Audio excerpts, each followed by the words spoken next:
The Office of State Lands and Investments is recommending to auction off a pristine section of land next to Grand Teton National Park. A Worland couple faces prison for stealing Christmas decorations, and living in Story, Wyoming means sharing your space with wildlife. We'll take a look at these stories and more today from Wyoming's largest news organization. I'm Wendy Corr for Cowboy State Daily. Well, after hosting 4 public hearings and receiving a huge public response of more than 8,000 comments, the Office of State Lands and Investments announced Friday it's recommending a public auction of the Kelly parcel in Teton County with a starting bid of $80 million.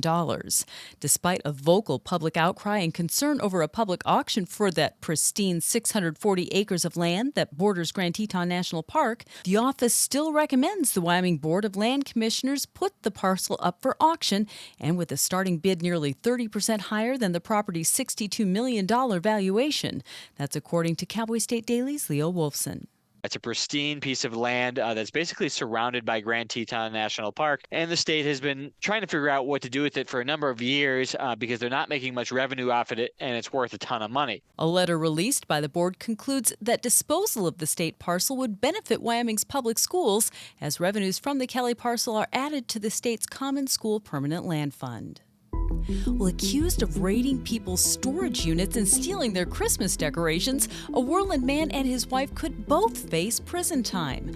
47-year-old Raul Garay Jr. was charged in Washakie County District Court with 1 count of felony theft and another of burglary, and his wife, 28-year-old Brianna Garay, faces 1 count of felony theft, according to Cowboy State Daily's Claire McFarland. When police narrowed down a suspect based on an officer allegedly seeing the defendant at a storage unit, they got a search warrant. They went into the guy's home, and it was reportedly stuffed with storage units, bags, Christmas decorations, other swag, including in the kids' room and in the basement. And so they immediately arrested the husband, but they also later charged the wife with felony theft.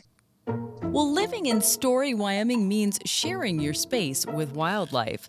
Cowboy State Daily's Mark Hines talked to residents of the town of around 800 humans, about 20 minutes south of Sheridan, who say it's not unusual to see groups of white-tails strolling in the streets or lounging on people's lawns. A lot of Wyoming towns have at least a few deer here and there, or some wildlife in town, but Story just seems to be overrun with these white-tailed deer. They're just everywhere, just hanging out, doing what they do. Since the 2006 hunting season, Story has been included in Deer Hunt Area 24, and it is legal to hunt deer within the settled area. But the catch is, hunters must have permission to hunt from any property owners involved. I'll be back with more news right after this. At Hilltop Bank, we understand that buying a home is a big decision. That's why we're here to be your trusted partner on the path to home ownership. Our experienced mortgage team will guide you every step of the way, from pre-approval to closing. We offer competitive rates and a wide variety of home loan options to best suit your needs. With our local knowledge and personalized service, you'll feel confident and comfortable throughout the entire home buying process. Contact us today to start your journey toward home ownership. Hilltop Bank, member FDIC, equal housing lender.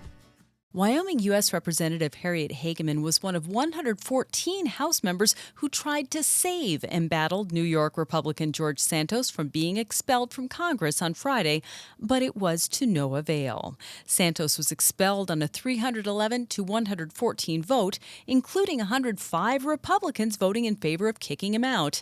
But political reporter Leo Wolfson says Hegman was one of 112 Republicans to vote against expulsion. Congresswoman Harriet Hegman voted against expelling Santos because he has not been yet convicted for the 23 felonies that he's currently facing.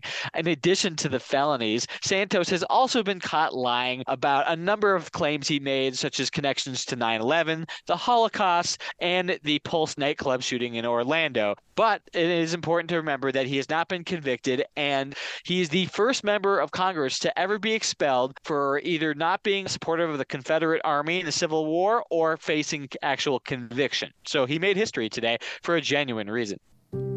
Well, a severely short-staffed Wyoming Department of Corrections has moved 240 inmates to a private prison in Mississippi and others to a couple of state county jails.